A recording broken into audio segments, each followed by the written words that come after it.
Okay, well, it's 1 o'clock. Let's get started. I'll just once again link this just so you have it. And I'll just reiterate, like I said, if you have any questions, let me know just in the Q&A panel as we go through. And if I can answer it and pertains to what I'm talking about at the time, I'll answer it. And otherwise, I'll try to get to them at the end, or I'll get back to you in an email. So we're going to be talking about portrait retouching today. There's ways to do portrait retouching in develop mode. That will be a topic for a future workshop because this time we're going to be using edit mode.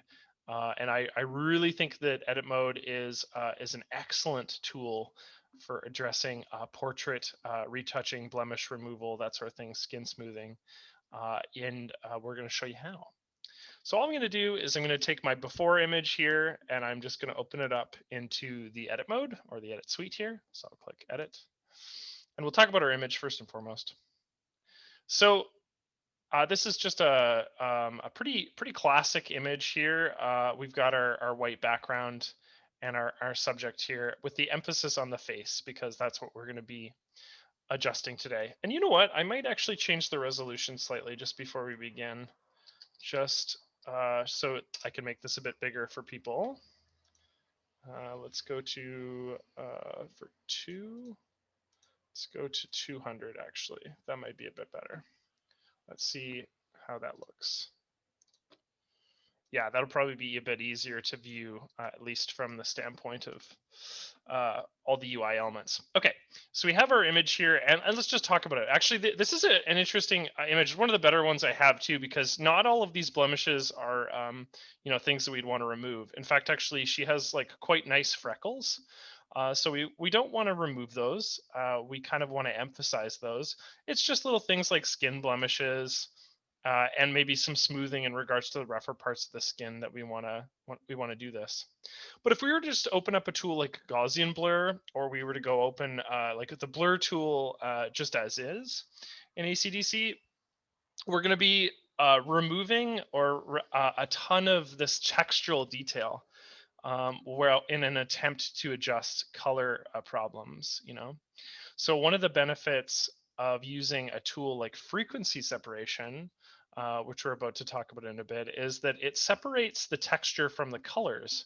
So we can better isolate and utilize those individual characteristics of our image to actually come up with a better looking image in the end. And the way that we're going to do this is by using layers.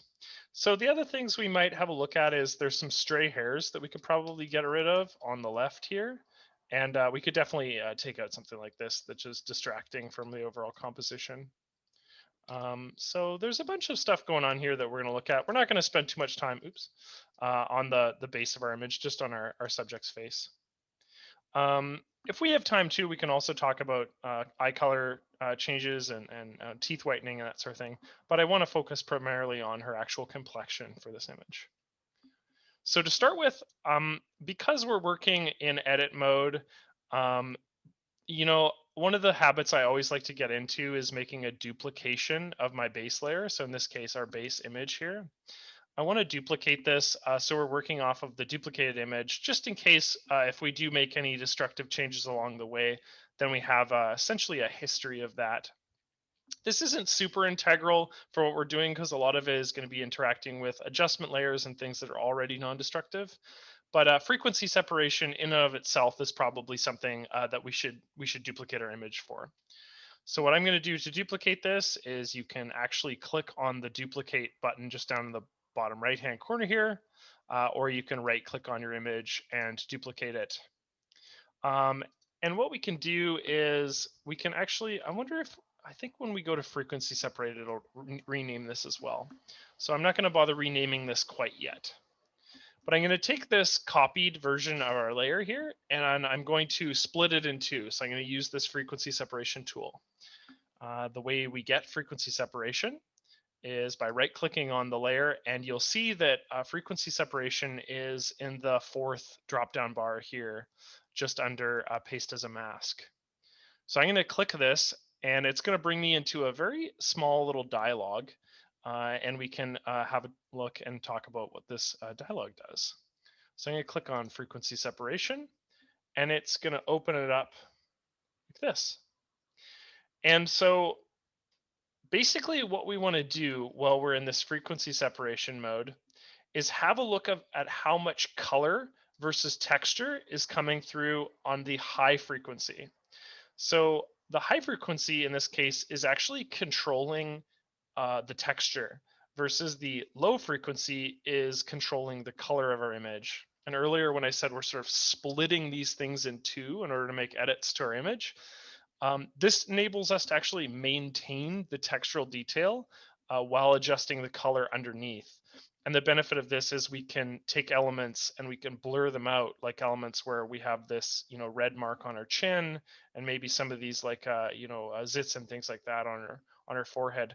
We can adjust the color of those elements without actually interacting with the texture. The texture we can work with separately.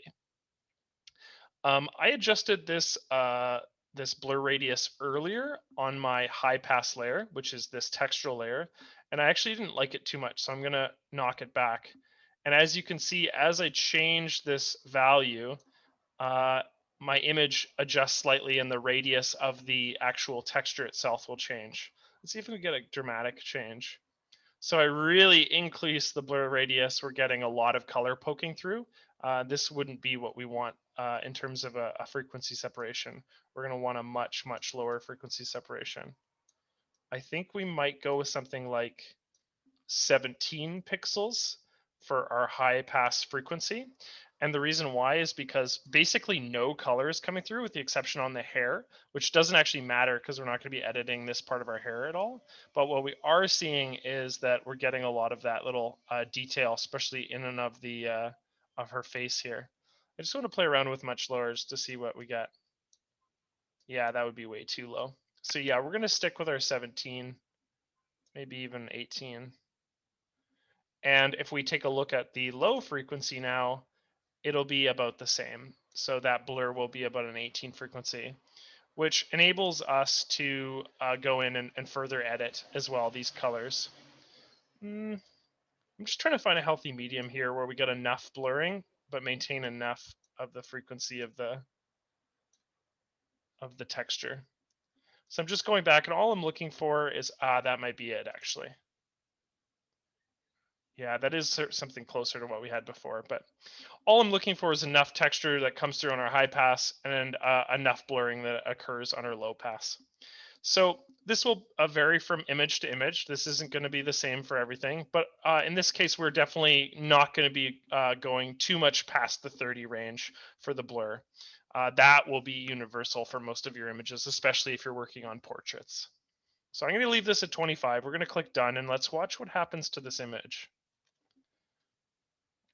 So this is really cool. I think this is one of the neater things ACDSee can do. I'm just going to hide my layer 1 from view by clicking the eye icon. And let's have a look. So these two layers, this layer 1, copy 1, HF, and the LF, right? Combined together, they are the equivalent of our base layer. So our base layer here, let's just rename it and call it that. I'm going to call it my base layer by right-clicking on the base layer and going to rename. This base layer is the equivalent of both of our high pass and low pass layers combined. So these two things are one object, or can be treated as one object for when we're going to edit our image here, which is so cool. So let's rename these as well, because layer 1 copy 1 isn't exactly the best name. Let's go base high pass, and I'll go base low pass. Or actually, you know what? Let's just say exactly what it is. Let's say base color, and we'll call this one base texture. So if I hide the other two layers, you'll see that texture on its own looks very similar to that screen that we got earlier when we were looking at our subject, when we were choosing what that high pass was going to look like. And vice versa, the base layer is very similar again. It's just a color layer. In this case, it has taken a lot of the texture out of this layer, and that texture has been pushed to this texture layer. So what we want to do is, I'm going to click to make sure that I can see both layers first and foremost. I'm going to show you a neat trick before we what we're going to do is we're going to actually going into the repair tool to repair out a lot of these elements on this subject skin. A lot of these blemishes we're going to take out and repair, and we're going to do a little bit of blurring on the base color layer. But one thing that I find actually really useful when removing blemishes and dealing with sort of these areas we want to blur out is adding a black and white adjustment layer. So before I make any changes, I'm just going to click on this adjustment layer down in the bottom right here, this one with the two circles, and I'm going to temporarily make our image black and white. And the reason why I want to do this is because I want to be able to see the texture better, the textures that I'm trying to remove. Watch what happens when we slide this red slider down further. So as I slide that down, right? If I have a red further closer to the center, a lot of this textural detail on the skin, right, is actually harder to see. But if I slide my red slider all the way down to the bottom, it becomes very apparent where the actual textural issues on these blemishes are in our image. It's so much easier to see. And part of the reason why that is because human skin occupies, no matter like what ethnicity someone is, it occupies a spectrum of orange. Basically, if I was to take hide this, and I was to take a eyedropper tool, right, this eyedropper tool here, and if I was to select this person's skin, and we have a look at this color, you can see that that color is within this orange spectrum. It just has a really, really, really light saturation. In this case, a saturation value of 73. So what we can learn from that is by reducing the red slider, right, very close in terms of orange and hue, uh, we can actually sort of lower the red values, which allows us to see these sort of blemishes in a bit of a greater light. They're much more clear. And again, so we can have a look at these without the black and white layer, and then with, and it becomes very apparent which is which. So we're going to utilize this sort of black and white layer over top of it while we're making our repair adjustments to our image. And I figure a good one to start with would be to blur our base color layer. So what I'm going to do is I'm just going to make sure that my black and white layer is turned on. I'm going to hide my texture layer. I'm going to click on my base color layer, and I'm just going to bring up a filter, and that filter is the blur one just down in the bottom left hand corner here on the filter menu under detail. So I'll open that. So what you may notice is that's blurred our whole image. We don't want that. We want to blur selective parts of our image. To do that, we'll need to open up the brush tool that's on the top left hand corner. So as I click the brush tool, essentially it refocuses our image back to that that color layer, that low pass layer that we had. And then what we're going to want to do is we're going to set our blur type to Gaussian blur, and we're going to zoom in on our image, and we're going to slowly make some blurs on our image. And those blurs will be in areas like this. And again, don't worry about this interacting with the texture over your image. That's not going to matter, right? Because we have our textures on another layer.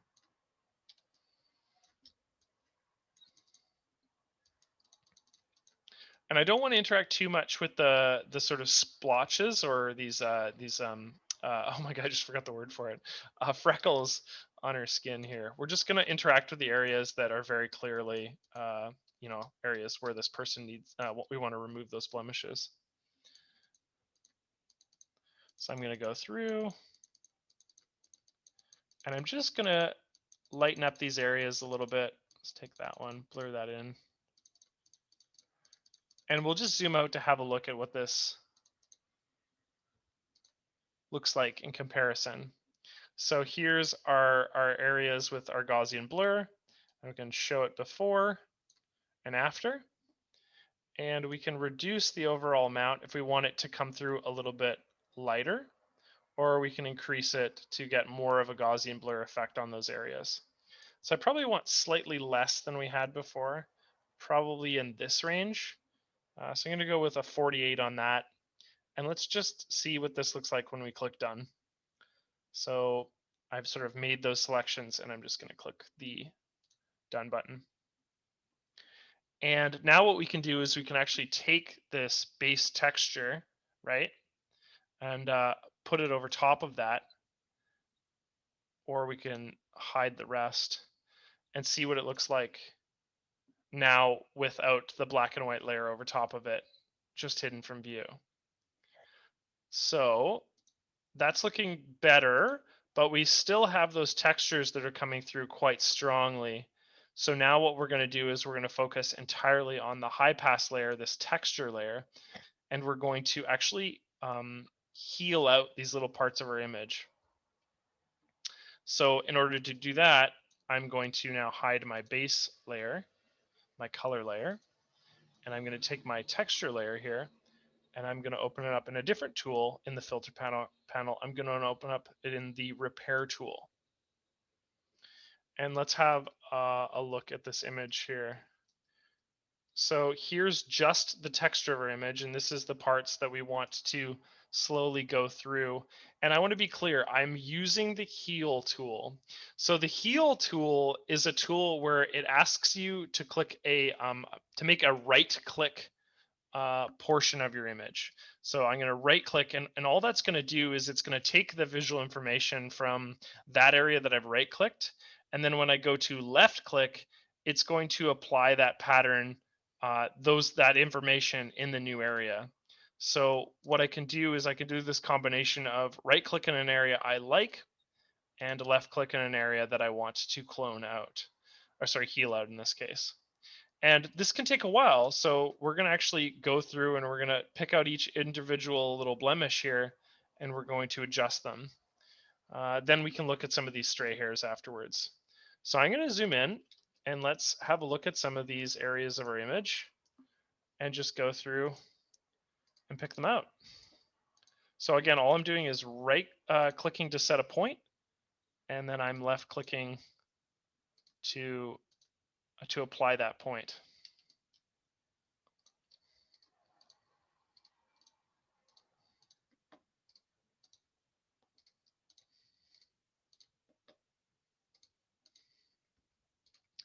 So we could have done this on our base image, right?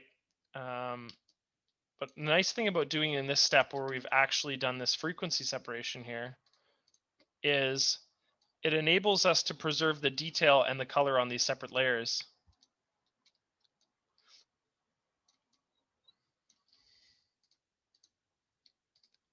Clone is exactly what it sounds like, David. So when I clone an element here, if I was to right click here and put it here, you can see that I've actually just taken the texture entirely and applied it to this part of our image here. Maybe a better example would be to use this really dark eye color here. Versus something like heal, which right clicks and it sort of blends it in slightly with the area instead of just a direct application. I'm using heal in this case because I don't want it to be that abrasive.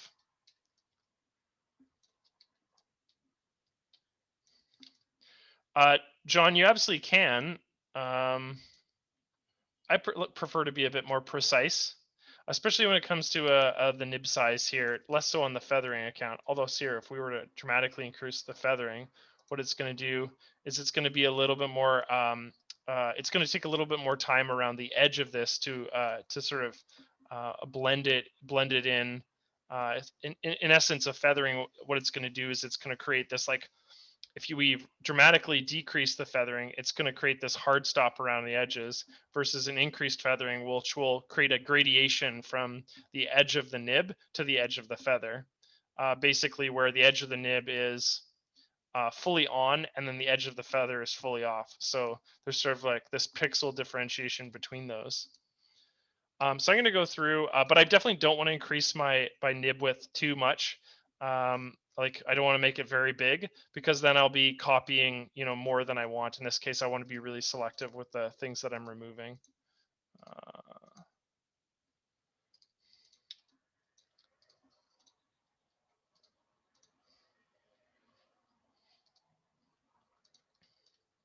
We will be using Smart Erase for something different, Philip.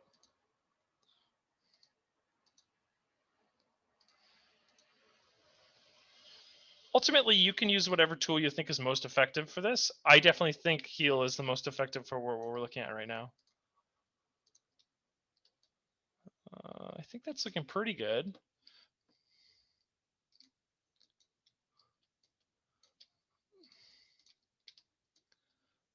We'll zoom out shortly here and have a look. Oh, let's get rid of that. Maybe.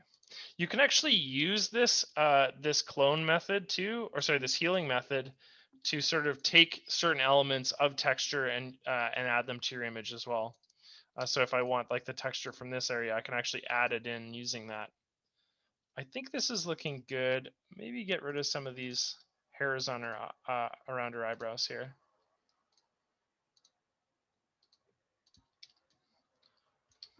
I just want to have another look at her forehead here as well. And maybe we'll zoom out slightly to see. It's actually looking pretty good. Let's have a look at the previous. It might be a bit hard to see, so we'll zoom in a bit. Yeah, let's do that. And we'll go show previous, just using this button on the bottom left. And it'll indicate to us which elements we've removed versus which elements we've kept. And so you can see the nice thing about this is we're not interacting too much with their freckles. We're just actually getting rid of those areas that are those red points. I actually think that's looking pretty good. So let's move on to the next step here. We'll click done. And we'll just have a look at how the frequency separation impacts these two layers. Now we can turn off black and white. So I'll turn off black and white and let's see the base color. Okay, so what this is this is our Gaussian blurred color layer and now our repaired texture layer, okay? And we can actually look at these layers and compare them to our original layer. So if we want to compare that, we're seeing something like this, right? This is our original layer. And then this is our adjustments, which is really good, but we still want to make some coloration changes to our image. But we've already massively smoothed up our subject's complexion by a fairly substantial measure just using frequency separation on its own. Chris asks, any chance of ever getting a repair tool like the one PaintShop Pro has, where it takes an angular ring of samples around the area that is being healed? An angular ring. Well, what you can also do, Chris, I'm not sure if this answers your question. Let's go back into our base layer here. Oh no, it would actually be. Oh, I'm thinking of the Gaussian blur tool. Yeah, because there's other methods of blur, but they're really the three methods in this case are heal, clone, and what was the other one? Sorry, I have to open this up in order to get rid of it anyway. Smart Erase and blended clone. Yeah. Well, send me an email, Chris, and what you can do is I can always suggest that to our developers if they're not already aware of that tool and have been asked before. Evo, as mentioned earlier, yes, this is going to be, I'm not going to share it, but it will be on live on our YouTube channel in the next couple days after the workshop, so you can find it there. Okay, so that was the, let's hide, or I'm going to just cancel out of this repair function for a sec here, because I just want to hide the color, because the other thing we want to do is we just want to remove anything like these stray hairs here. So I'm going to open up our base texture again. I'm just going to make sure that I've hidden all the other layers. With this base texture, I'll just once again bring it into the repair tool on the left here. And for this hair, I will be using the Smart Erase Phillip. Oops, not like that though. I'm just going to, oops, that's way too small. Why is that so small? There we go. I'm just going to click this hair here.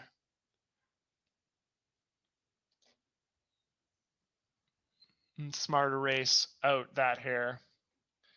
Then I'm going to use the clone tool with a very low feathering for this hair area here, I'm going to take it and paste it there. I might actually heal out this little element right here. Yeah, I just want to get rid of a bit of that. And then what I also want to do is, let's get rid of this guy right here. I'll use the Smart Erase tool here as well. Let's see how well it does. That's a little bit blurred for my take. Let's try blended clone.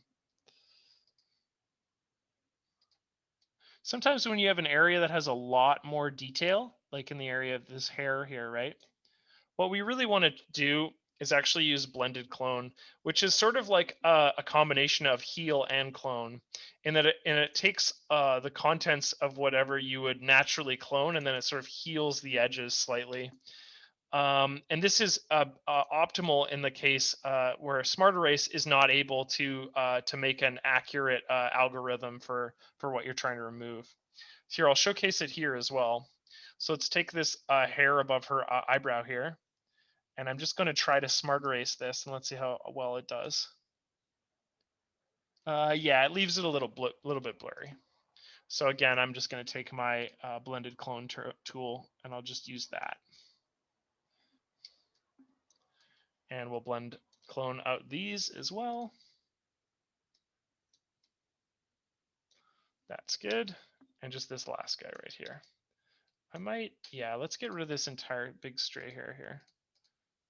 Let's start here. I'll right click to set a start point, and I'll just follow it all the way down.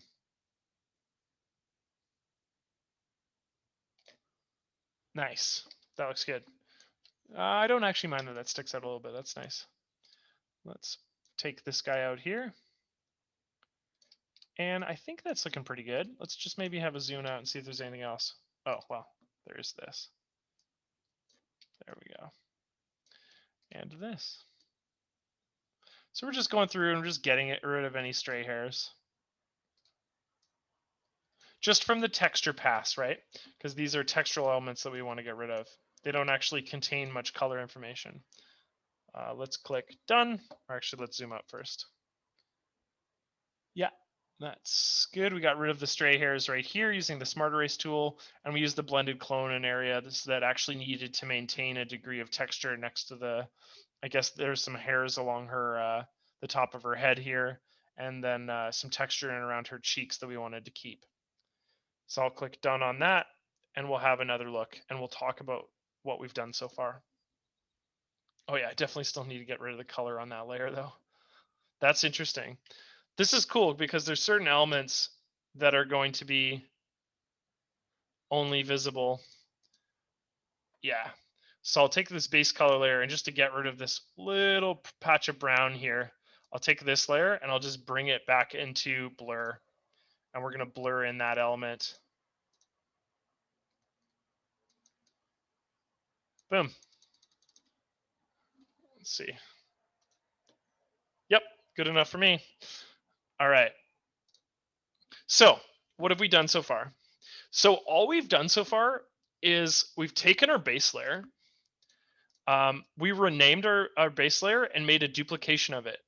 And with that duplication, what we've done is we right clicked on that duplication and we went to frequency separation. Frequency separation splits our layer into a texture layer and a color layer.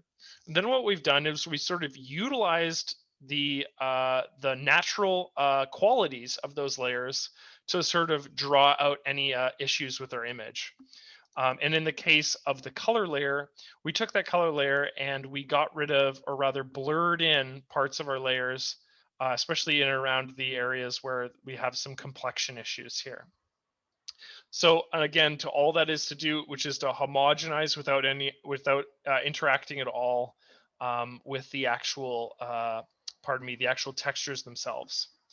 Then on our base texture layer, what we did is, which is a part of that frequency separation, right? this is the texture layer. We took those textures and we opened it in the repair tool. And in the repair tool, we used a combination of, in this case, we mostly used heal to heal out any of those blemishes in or around her nose and the top of her forehead and that sort of thing. There were some stray hairs that we were able to get rid of using the blended clone tool. So that's the sum total of our operations. We also used sort of a quick little pro tip with the black and white layer to better see those textural elements by reducing the red slider. So when we were looking to get rid of those actual, those blemishes using the repair tool and the texture layer, we utilized this lowered red field to actually see them much better. Okay, so the cool thing is the fact that we have this base texture, right, that exists above our color layer, is we can actually add a blank layer and start some really interesting color adjustments on our image. So what I can do is, oops, didn't mean to open that. What I can do is I can take this base color layer here and I can put a blank layer. And what I can do within this blank layer is I can actually sample the colors of my image to sort of make them a bit more seamless, a bit more smooth. I'll show you what I mean. But in order to show you what I actually need to use the eyedropper tool quite a bit for this. So what the eyedropper tool allows me to do is it allows me to actually select a color on our part of our image. And then it enables me to actually brush on that color that I've then selected. So the eyedropper is going to be really, really key to me to essentially to paint on to sort of sculpt areas of color that I want to see on my image. So this is really important. The one thing I want to do though is see the thing about eyedropper tool is it actually has kind of a cumbersome hotkey. So what I would like to do is I actually just want to show you how to change hotkeys. This is going to be especially true for tools that you use a lot. So I use the eyedropper tool a lot for this situation. And I think by default, the eyedropper tool's hotkey is Control-Shift-I, which is a bit more keys that I want to press. So we're going to change our hotkey mapping, which is super easy to do. All I go to is to Tools and Customize Shortcuts. And this is something that, it's really valuable to know, especially if you're working in edit mode on more complicated procedures, like something like portrait retouching, because there might be tools that you really like, that you use quite often, and you really want to find a better customized shortcut for them. So I'm going to click on Customize Shortcut here, and let's talk about what we're changing. I'm going to go up top to Category, and the tool I'm changing is the eyedropper, which is a part of the toolbar here, okay? The main toolbar. So I'm going to go to the category and I'm literally just going to go down to the tools section. You'll notice that there's a whole bunch. There's one for edit, file, filter, help, layer, manage, mode switching, select, and tools. So I'm going to go to tools here. And then we're just literally going to find our tool. So we know that it's the eyedropper. So there it is. So if I click on eyedropper, you'll see that there's some keys down here. And as I mentioned, the original, which is Control-Shift-I, if you just open up the product and by default, you've never changed any shortcuts before, that will be your default. But the cool thing, what you can do is you can actually enter a new shortcut key. And in this case, I've just gone and added it to E, meaning eyedropper. And when I did that, it'll let me know what tools rather have the shortcut of E, and it can basically allow me to assign it to this. So, for example, if I wanted to take the brush tool, right, which is currently set to the key of B, and if I wanted to enter it to a new key, say the key of what did I put eyedropper to, E, I could put it to R. Then it shows me what that's currently assigned to. So toggle radial gradient is currently set to R. And I'm like, do I care about toggle radial gradient? Absolutely not at all. I don't use that nearly as often as I use something like the brush tool. So I would then just go and assign that to the brush tool. And the nice thing about this is you can go back at any point to anything that you've changed, like for example, the eyedropper tool, and I could just go back to the originally set keys if I wanted to. So that allows me to sort of toggle between ones that were default and the ones that I've created. But the point is here, all that I mean to say is that I've assigned the key of E to the eyedropper tool, which, so if I go to the brush tool by clicking B, allows me to navigate to the eyedropper tool by clicking E. So I can go through and just like quickly swap between the two. And this is going to be very relevant for what we're about to do. I'm just going to go to the brush tool and let's change some settings first of all.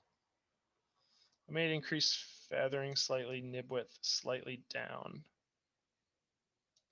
And then I want the opacity really low for this operation that we're about to do. I'm going to click the E tool for the eyedropper. And let's just add a very simple one to start. Let's just click on this brown area. It's right next to her eye here. Just in the curvature of her nose. So I'm going to click on that. I'm going to reduce my nib width. And all I'm going to do is I'm going to sort of follow this line. I'm going to go through, follow that. So if I actually hide my other layers, you'll see what I'm adding. I'm adding this. What we could probably do is actually we could probably increase the opacity on our layer that we're adding, and then we'll go through the process of actually reducing the opacity on this layer when we're done. So I'm just going to go up to maybe say 30, and let's just go through, and I'm going to use this white here, and I'm going to highlight that with the eyedropper tool, select that, and I'm just going to brush it all the way down the center of her nose here. Maybe I'll increase the feathering. And I'll use my eyedropper tool, and I'll select this. I'll brush that on. Use my eyedropper tool.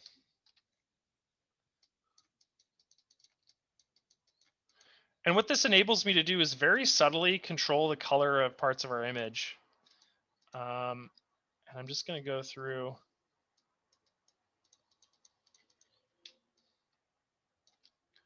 Eyedropper that.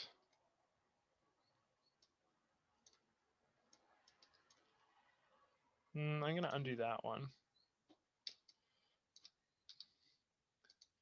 And I can always undo parts of my image by adding a mask or just simply using the eraser tool.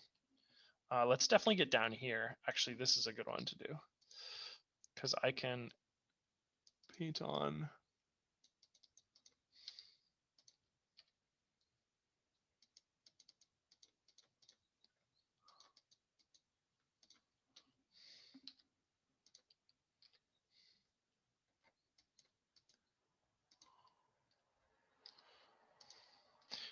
And again, all I'm going to do is I'm just sort of going through it. I'm toggling any areas that I want to see a slightly different color in.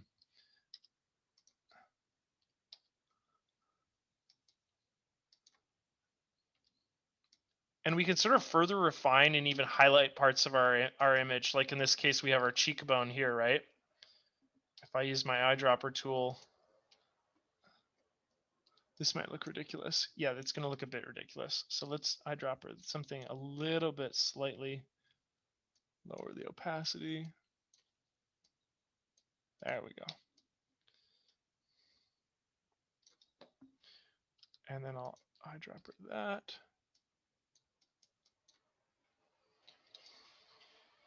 I'll have a zoom out. And we're going to reduce the opacity on this until we can sort of get a nice healthy medium between the two. So that's without, and that's with. You can see what I'm doing here. I'm sort of homogenizing areas where there's too much discoloration in the skin, and I'm sort of trying to get a more universal color here. I want to fix up here as well, and we're going to keep reducing the opacity. I don't want it to be super egregious. I want something that's a bit lighter than that. But I definitely want to adjust here. That's definitely So I'm going to use the eyedropper tool in this area, and then the brush. Maybe we can get,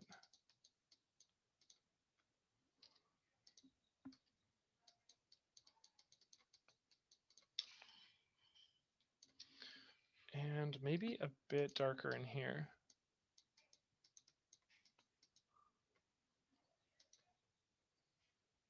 Yeah, that's looking pretty good. So this takes some of the pre-existing curvature of our subject here. I think most notably what we're seeing here is like where that cheekbone line is. We can make this a bit more pronounced, which helps our subject to pop a bit more.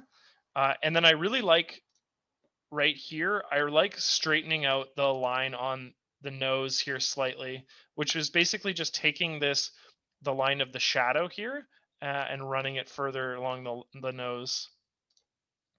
And then the same goes for that highlight along the nose, just further reinforcing that highlight. And in parts where there's a bit of darkness here on our image, we're just going in and further reinforcing that.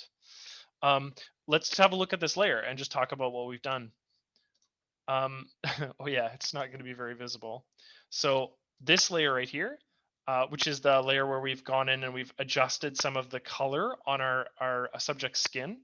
I'm just going to put white underneath of it so you can see it right now. So I'm going to do is I'm just going to add another blank layer. I'm actually just going to quickly fill this blank layer with white, just to help show what I've done. So that's what that layer looks like. It's just the brush tool, which I used in combination with the eyedropper, right? The eyedropper helps us select individual colors on our subject, and then the brush tool helps us brush that on. And then that basically allows us to apply this image, right? In this case, this image of the coloration on the skin. That allows us to apply it above the base color layer, right? But underneath the texture layer. So we get to keep all these beautiful textures like in the hair and the eyes and the freckles on our skin and all that. We keep all that awesome information. It exists above the coloration changes that we've made, which is super important because it allows us to, here's what that would look like over top of it, right? It would be like super, what's the word for it? Well, if it was fully opacity, right, like that, we see it, and then it comes above the textures. So it comes above the textures in the layer order here, which means that in this case, all we see is this like really egregious blurring effect, right? But if it exists beneath the textures, even if it's set at full opacity, right, we're still seeing that beneath those textures that apply to our subject's face. I'll just reduce this back down to what I had it before, which is about 30. Okay, now what I'd like to do is I'd like to dodge and burn my subject. So the benefit of dodging and burning here is I get to take any part of my image that has a pre-existing highlight, like right here on her face, these areas of her nose here, around here, around her eyes, and we get to make those pop a bit more. And then I get to burn our areas of my subject that are a bit darker. So again, the sort of lids of her eyes here, even the eyebrows themselves. We can even dodge a little bit of her teeth to brighten them up a bit. And then we'll also dodge some of the darker areas of the skin here as well. And that'll help, again, further reinforce and help pop already pre-existing elements. What we're not trying to do is dodge something that is too bright, or sorry, dodge something that is too dark, or burn something that is too bright. We're not trying to like correct or color correct in this case. All we're trying to do is we're trying to sort of further reinforce with some very subtle adjustments. So you will probably be familiar with dodging and burning, and I'm going to show how you dodge and burn without using a filter. So far, we've only really used a filter on the base texture and the base color and those were destructive changes to our image, meaning that like we can no longer get those effects back. We can't restore it back to its original qualities, which is the reason why I added this base layer, right? The base layer gives us a frame that we can always restart from if we wanted. And this matters especially when we're using layers in conjunction with filters, right? Because the filters are going to change the quality of the layers. But what I'm going to show you now with dodge and burning is all going to be done using adjustment layers, which enables us to be very precise and completely non-destructive. So we can change it at any point, even if we come back to this image 2 months or 3 months down the line. Before I do so, let's have a look at what we.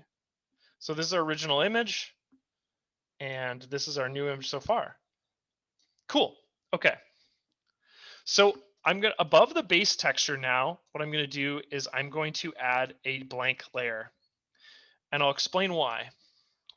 So what we're going to do is we're going to fill this layer with white. So the operation that we're doing right now is we're dodging. So when you dodge an image, you're essentially adding exposure to a part of an image. And when you burn an image, you're adding, or rather the opposite of that, you're underexposing your image, you're darkening it. So what our aim here, okay, is to fill this layer itself, this blank layer, with the color white.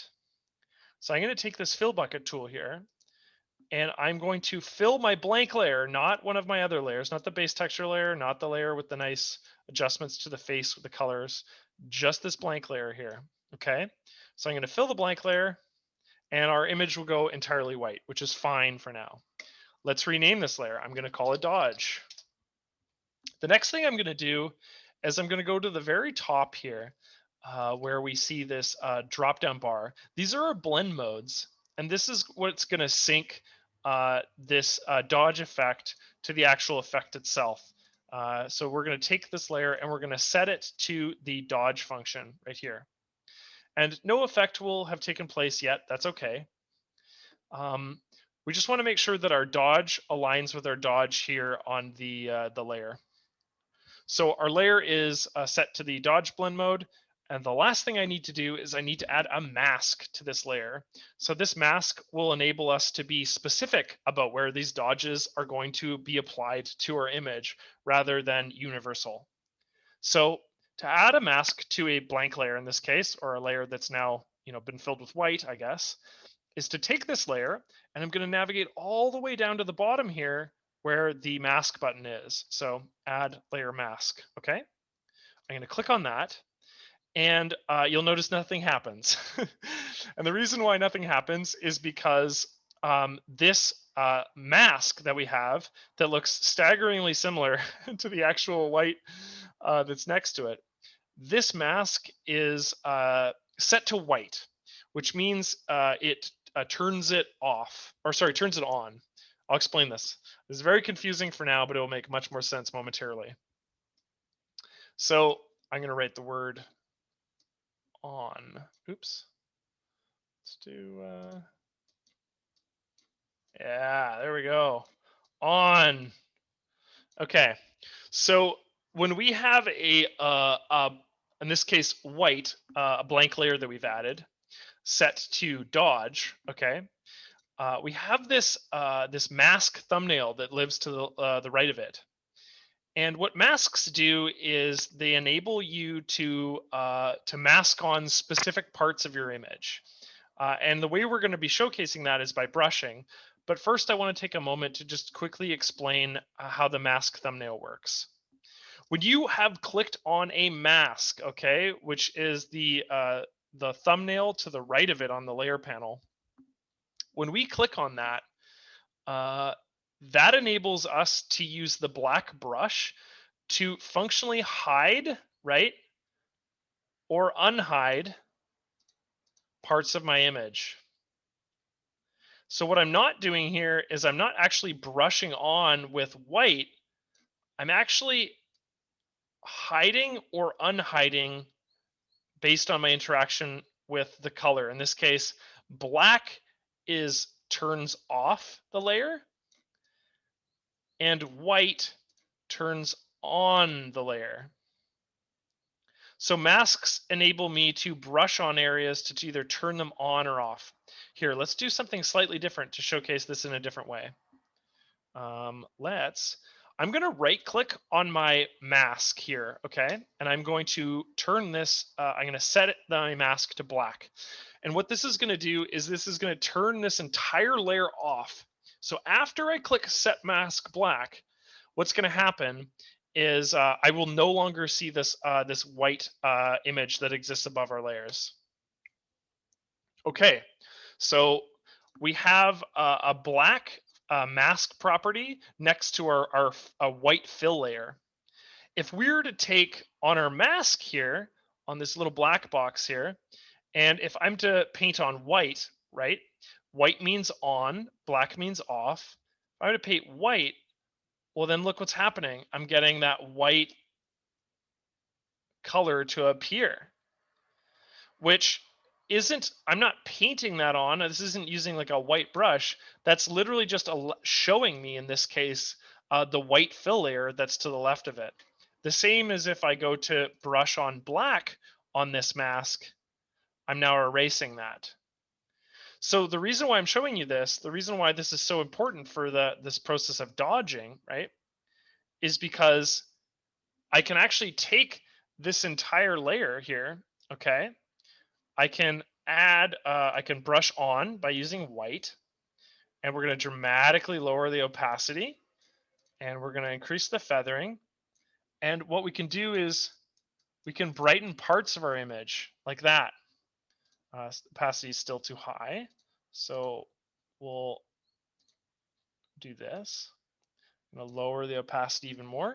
I'm going to zoom in, and I'm going to brush on right here and right here. And what I'm also going to do is lower the opacity on the layer itself. Around, let's go to 35, I'd say. And then so whenever I brush on, right, what's coming through, what's being turned on is that white layer underneath. That's the layer in essence I'm dodging on to my subject here.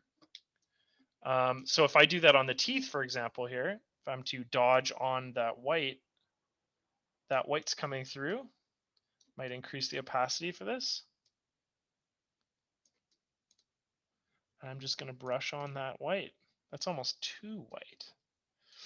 The nice thing about interacting with the mask is I can actually right click to erase, right? Because what it's going to do is it corresponds with my background and foreground color when I'm using the brush. So when I left click here, I'm getting, I'm turning that white fill layer on, and when I right click, it's turning it off. So I'm just going to do that. I'm just going to lighten those slightly, and then we'll lighten any other part of our image that we feel fits here. And if we zoom out, we can have a look at what that looks like by using the preview. So here's that effect, both on and off. And again, that's still a bit egregious, so I'll slow it, turn it down slightly, closer to 20. That's much better. And so those are the areas that I've dodged, or I've added this white color to my subject. So I can take the exact same principle when it comes to burning something. To burn something, what I'm going to do is I'm going to right click on my dodge layer. I'm actually going to just duplicate it. And what I'm going to do is I'm going to now take this white fill, and I'm going to change it to a black fill. So I'm going to take the paint bucket tool, and I'm actually going to fill this entire color with black. And the reason why is when we burn something, we're making or that part of our that we've selected slightly darker, right? So if I was to take the paint bucket tool, and then I swap the color to black, and I actually fill this layer with black, nothing happens, and that makes sense. The reason why nothing happens is because our mask is currently set to black, with the exception of those little areas that we've turned on. So what we can do is I'm just going to take my mask layer here, and to showcase that this black fill layer is real, I'll set the mask portion to white, and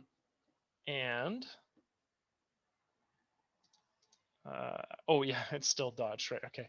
Yeah. Anyway, that should apply that. And if I go to normal, you'll see that that dodge application is occurring on our image. I just have my opacity set really low. That's why it's hard to see.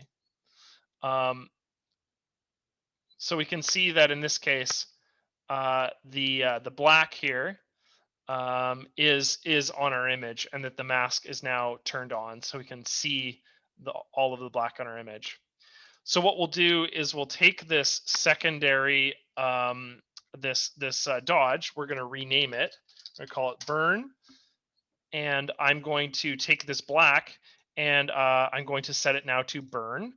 So I'm going to make sure that burn matches the layer that I'm interacting with. And for this burn layer, what I'm going to do is I'm going to now set my mask, not the actual fill layer, but the mask itself. I'm going to invert the color.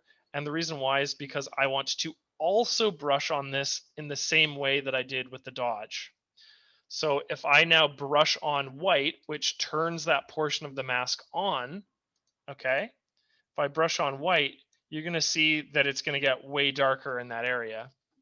Obviously, I want to dramatically reduce the opacity on that. Otherwise, it's going to look really silly. And I can go through and I can actually make portions of my image darker. I can burn them using this mask. So I'm going to go through and I'm going to reinforce the eyes there, just in the portion where the mouth, maybe around the edge of woman's nose. And then I can even lower the opacity on my brush,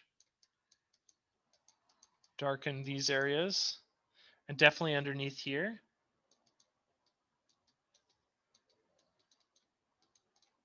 And all I'm doing here is how to show this. If I hide all these, you can see, oops, we can keep that white layer.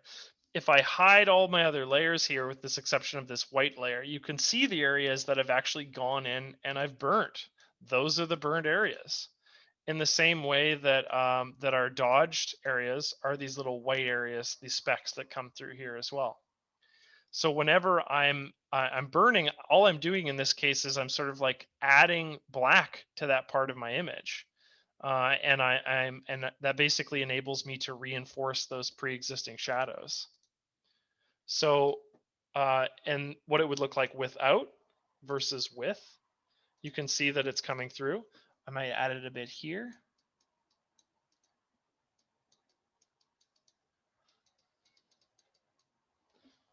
So without, with, just again on the burn layer. So without and without, with. I might take a bit out right here because that's coming through a bit strongly. Yeah, there we go. And I might add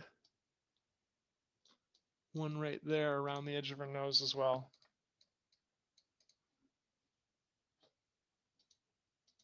That's a bit too much, so I might take it out.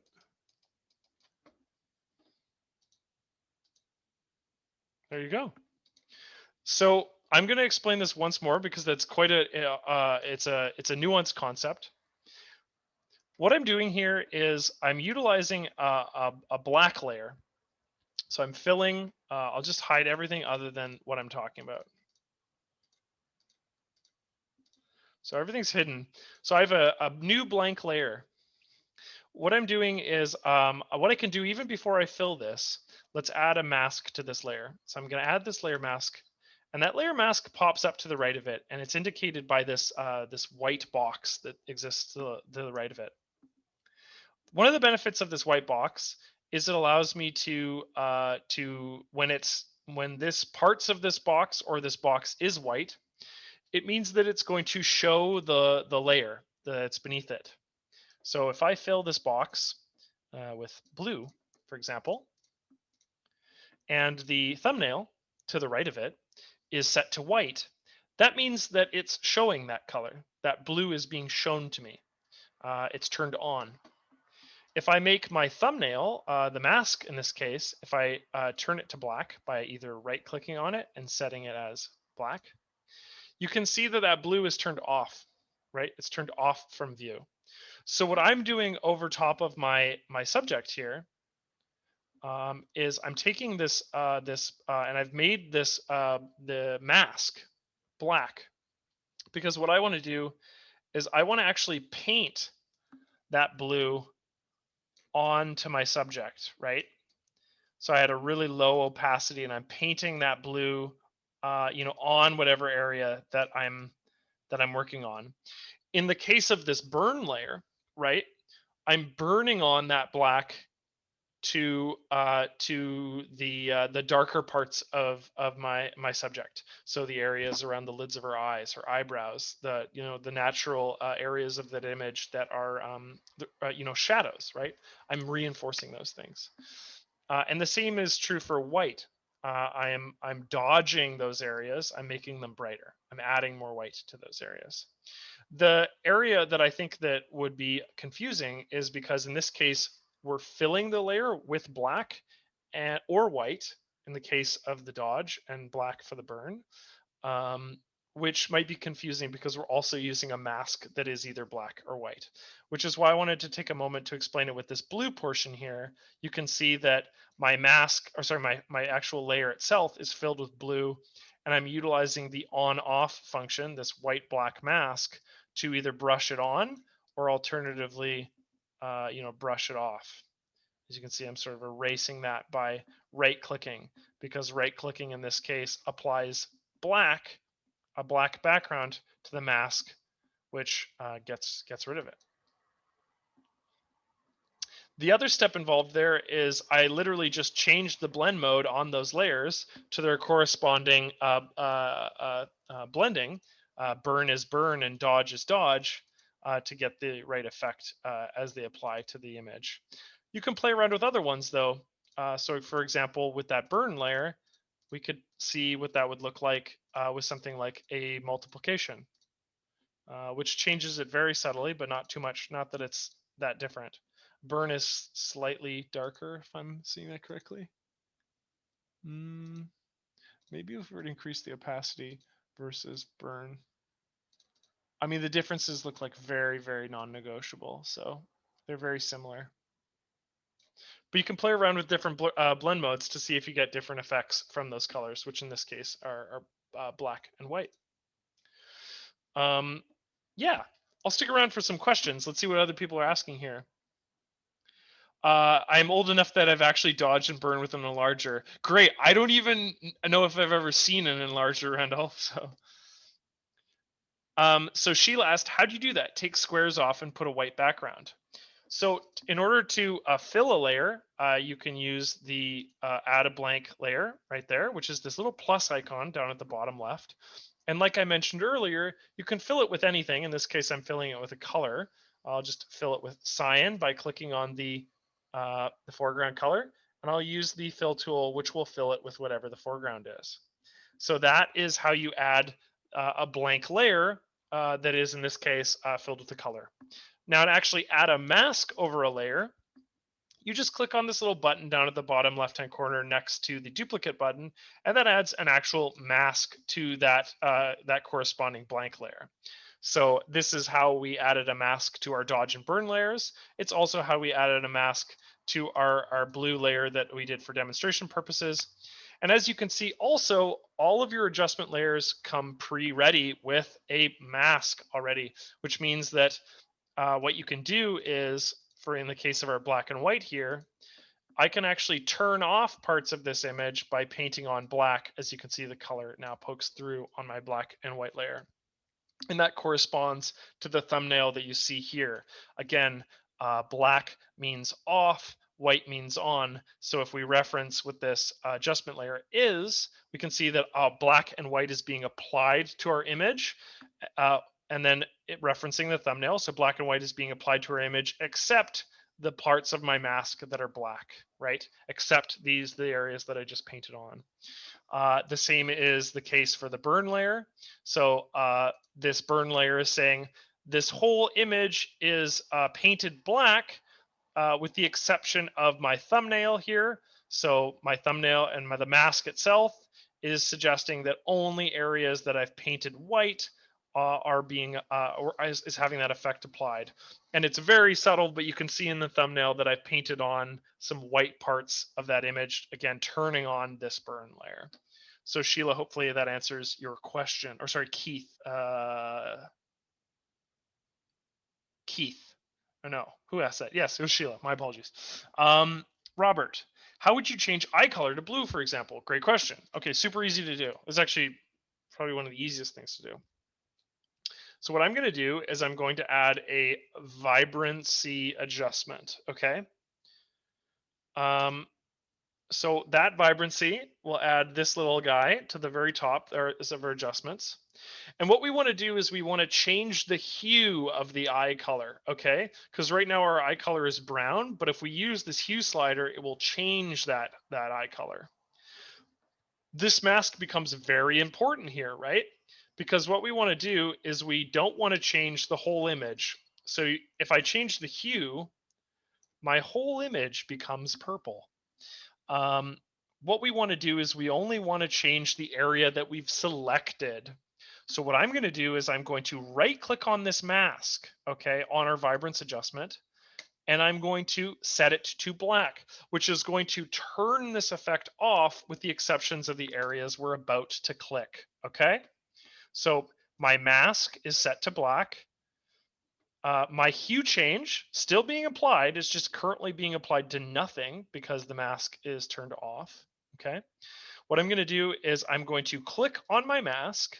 I'm going to make sure that my brush is set to white, my foreground color, and my brush is white. And what I'm going to do is I'm going to really zoom in and we're going to brush white over on this this mask here on the area that we want to change, which in this case is the sclera of her eyes, the or whatever this is called, the iris, I think is what it's called. So we want to change the iris here. So what I'm going to do is I'm going to paint white, again, painting white over top of the mask, and you see that purple come through, right? That purple is coming through. And what this enables me to do is I can actually adjust the settings on this, right? So if I click on the vibrance layer itself, not the mask, if I click on the vibrance layer itself, that will open up these vibrance settings, which are to the bottom left here, so the bottom right here, which enables me to change the color of her eyes, right? So we've changed the color of at least one of her eyes in this case. So if we wanted to change them to like a silver, we could change them to blue, and then we can increase the lightness and reduce the saturation. So now she has gray eyes. And if I make sure that I'm clicked on my mask, right? So my mask is selected over that vibrance adjustment. What I can do is I can actually add to that mask. So we just did one eye, right? So what I can do is I can click on my other eye right here, and provided that I'm interacting with a white brush, I can make this one gray as well. So I'm just going to go through and I'm going to color over or I'm rather going to interact with the color of her eye. And that's just about done. And I'll just get rid of on the top here. And now I have adjusted both of her eye colors to gray. Now, the thing that you're probably wondering more importantly is, okay, how do I just lighten the eyes slightly? So I won't adjust the hue. What I could do in this case is just slightly increase the lightness, right?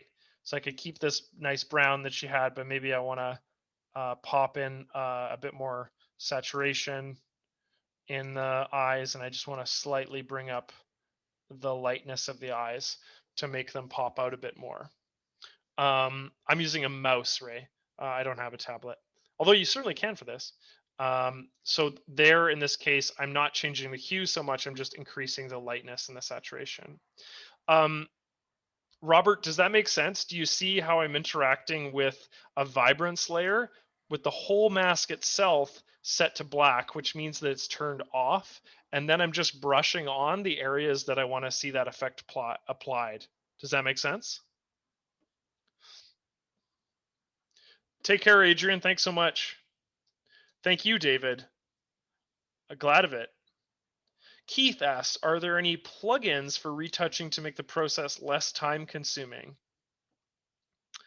Norman, you're most welcome.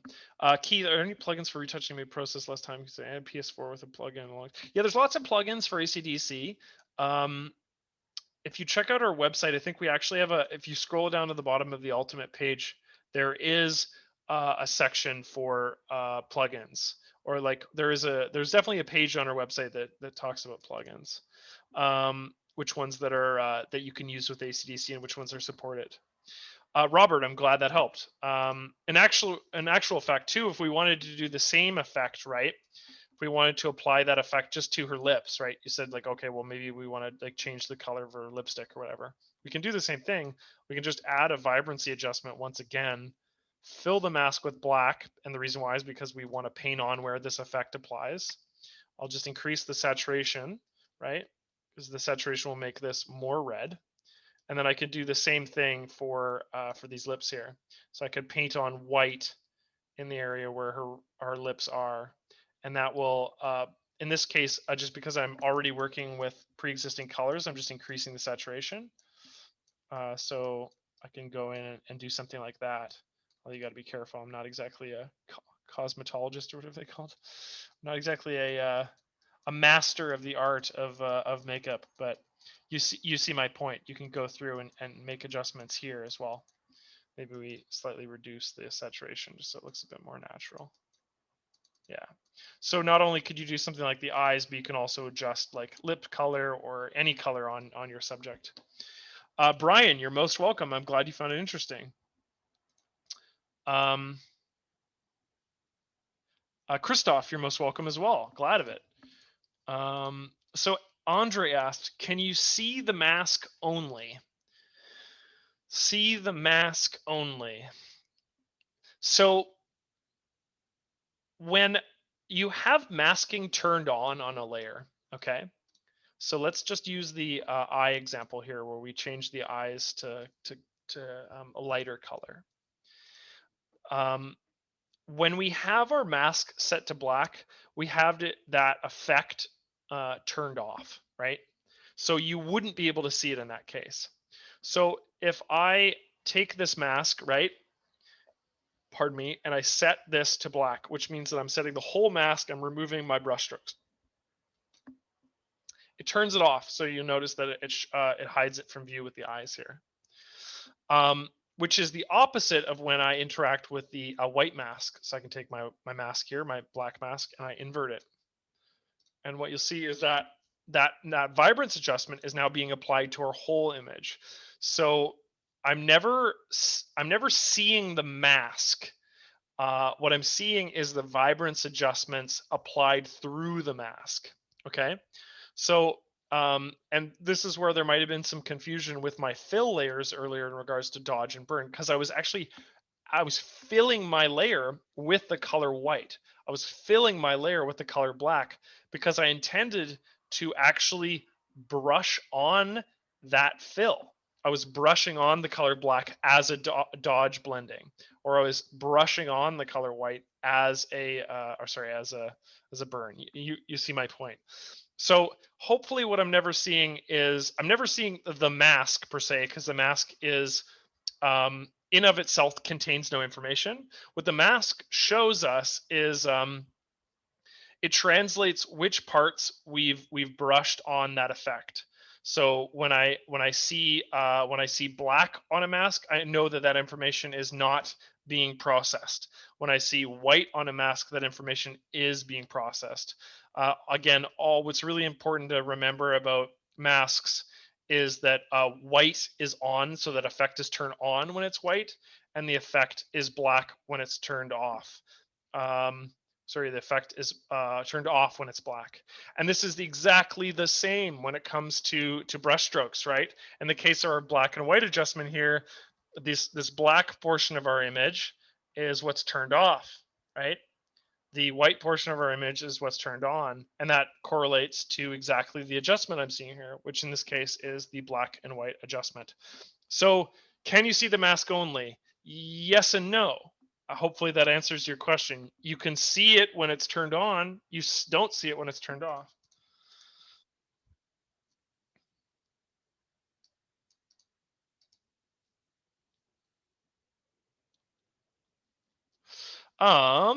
Stephen, many thanks, Adam. Change the color of her eyes was the most useful explanation I've seen on how, yeah, I mean, yeah, for sure. That's just a quick, hopefully simple adjustment. And if it helps you understand the masking, the better. I'll probably actually, given that feedback, I'll probably use that when I go to make my masking tutorial video, which is still upcoming. Rudy, I still have an enlarger. Oh, okay, yeah. Good. That'll be your YouTube video, Rudy. Gord, the session has been really useful. Thank you. You're most welcome, Gord. Thank you for watching.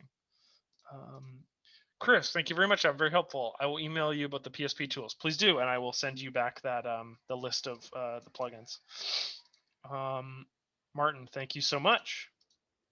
Randy, great is also helpful. I'm glad. John asked, I believe you can see the mask only by ticking the show overlay tick box in the mask properties. Oh, I didn't even consider that as what he meant. Yes, you can show the overlay of the mask in and of itself. That's a great point, and I totally didn't even consider that was what that user meant. Now, does that change the actual interaction? No, it doesn't. It's just showing you where you've where the mask is being where the mask will be applied.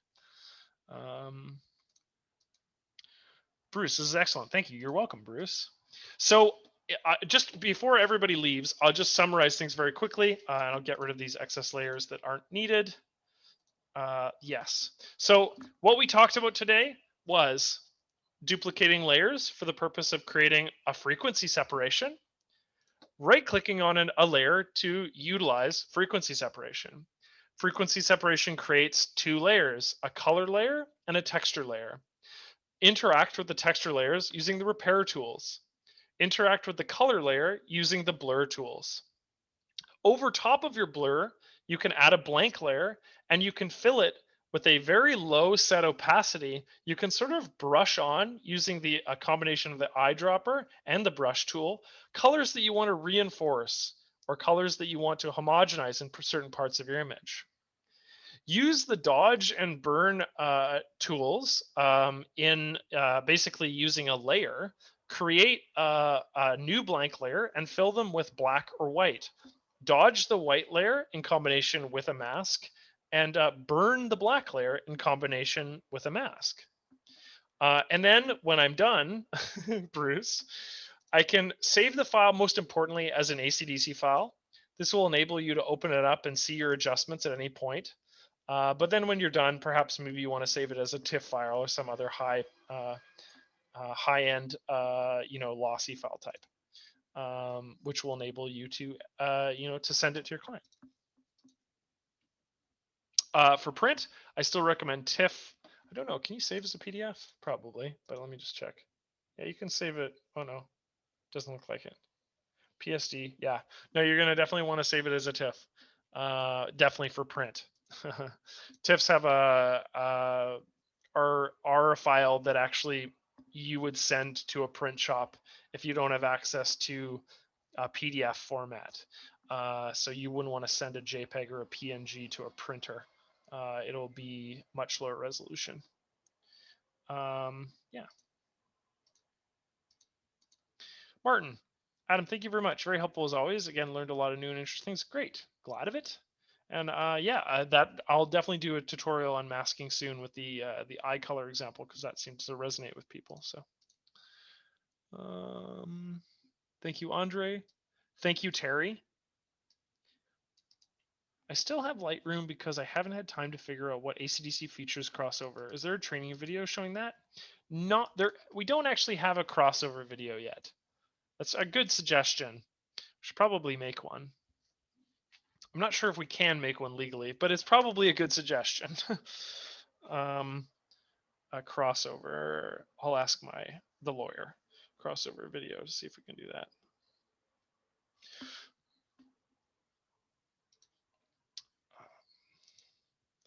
that. Ed, FS use for texture color separation, very helpful. Thank you. Yes, I'm glad you got lots of the frequency separation. Andrej, thank you a lot, Adam. Very informative, learned a lot. Great, glad. Maurice, thank you. Thank you, Paul. Okay, that's it for me. I have nothing more to say. I will throw my email and YouTube channel once again in the comments here, just so that you have access to that. Please email me if you have any questions. If you have any suggestions for the product and you want to get those to developers, I send those off as well. If you have any just questions, all let me know. If there's something I wasn't able to get to, please email me as well. And then just for reference, this will be up on our YouTube page, probably likely tomorrow at some time.